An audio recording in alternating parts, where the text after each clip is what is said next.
düşmüşəm tək sənsiz uzaq. Sən var sirdaşım, məhəbbət tuzaq. Gedir demir əli, buz kimi ürək. Döyünür içimdə dəli soğuk külək. Arzumda məhəbbət yox idi dava, amma qəbul etmədi məni bu hava. Qırılmış ruhumda gizlənmiş mələk, sükutda üstümə çöktürdü fələk.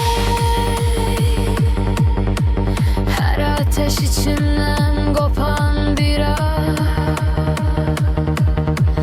eşit məni deyə susurdu sabah.